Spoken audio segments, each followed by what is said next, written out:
This podcast is brought to you in association with From Sweden with Love, one of the oldest fan sites dedicated to the world of 007.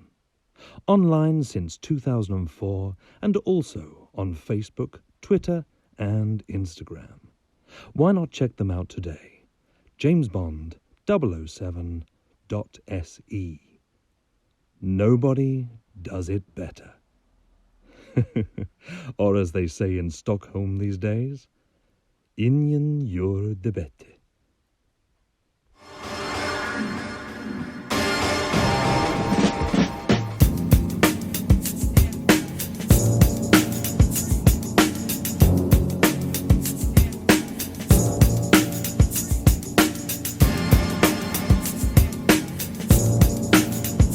Every film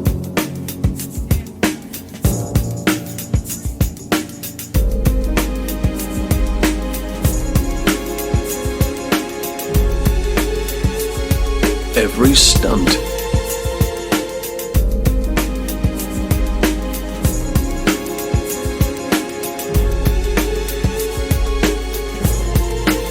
every story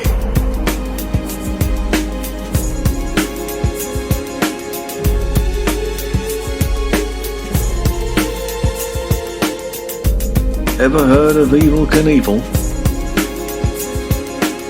Welcome to the YouTube series. I'm John Orty. I'm a stunt historian, author, broadcaster and producer, and I'm the man behind the stunts on Facebook, Twitter and Instagram. Welcome to this series of YouTube shorts dedicated to the action and stunts in the James Bond films.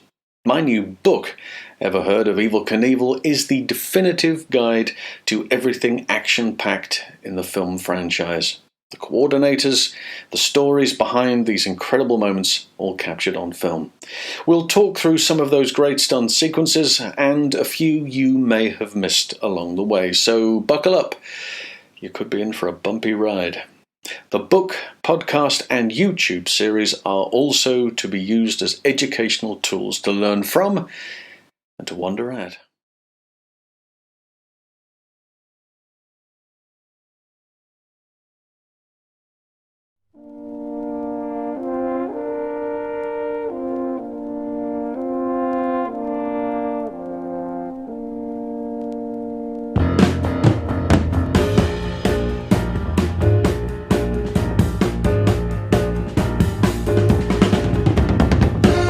Richard Talmadge was an extraordinary performer, a man with a very natural ability, a man who became an integral part of the family troupe, the Flying Medzettis, a vaudeville, trapeze and tumbling act, who were the very first to perform the quadruple back somersault in 1917.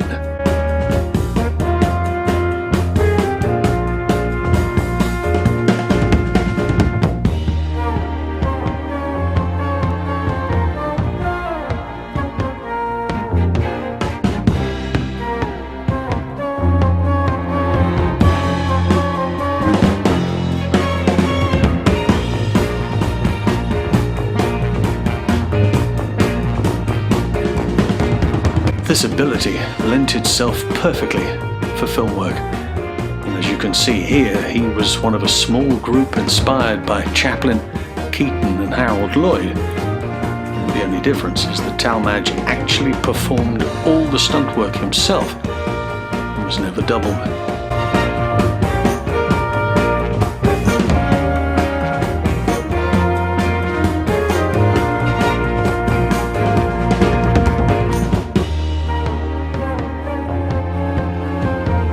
All the clips you see here are taken from movies Talmadge starred in between 1927 and 1938. And quite obviously, he was one of the early pioneers of the free-running movement as we now know it.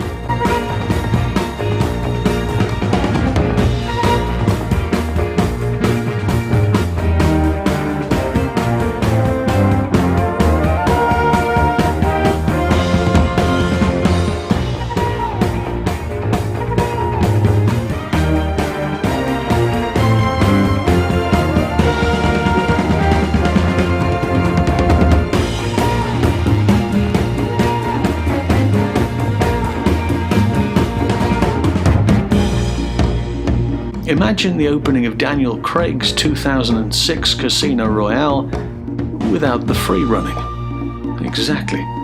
The film world and Bond fans the world over have a great deal to thank this man for. So, it seems more than appropriate that we salute the memory of Richard Talmadge, a man who took action to brand new heights.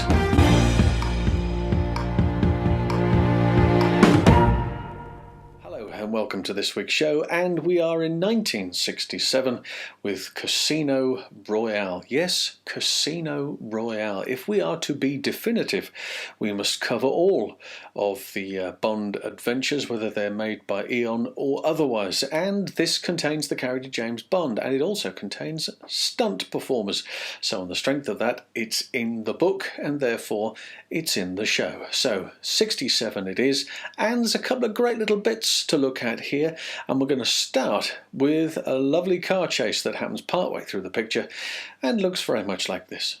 So let's take a look at the car chase. 3 cars, first one driven by Frank Henson. He's doubling the actress in the car. The second one, of course, is David Niven's vehicle.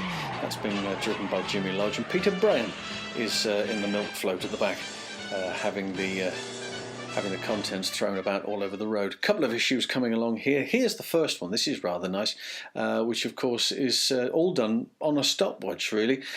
Traffic through the traffic lights and straight across the road.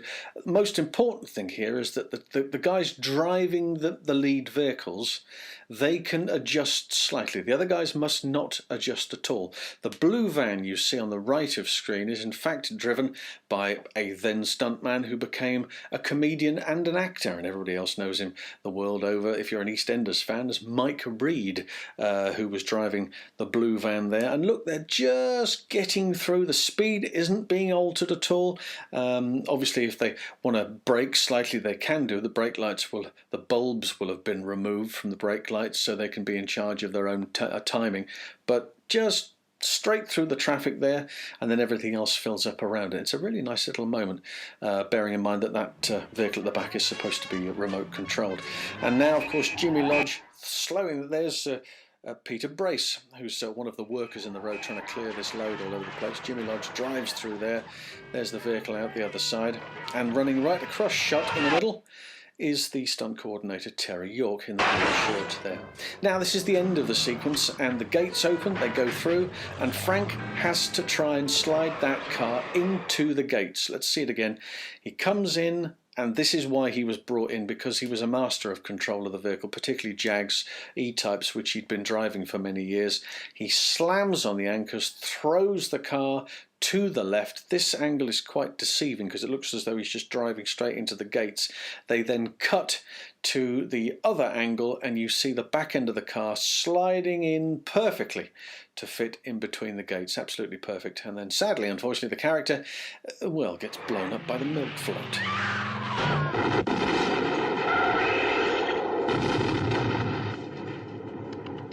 In the casino, of course, all hell breaks loose towards the end of the picture, and it's where the cavalry turn up, and there's horses and there's Indians, and it gets awfully confusing. However, a lot of great British horsemen, good stunt guys, were brought in by stunt coordinator Terry Yorke to take charge of that section. Now, there is a moment in this where a stuntman, Davy Wilding, riding his horse, he has a chair thrown at him, and he somersaults over the back of his horse and lands on the floor. Now, he's wearing a thing called a somersault jacket, and well, I think it's only appropriate that we have an expert to explain the details to you. And just so happens that one of the stuntmen that was there, as you'll see in this next sequence, Rocky Taylor, will tell us all about it. Cowboys come on into the casino, and right in the middle of shot there is Rocky Taylor.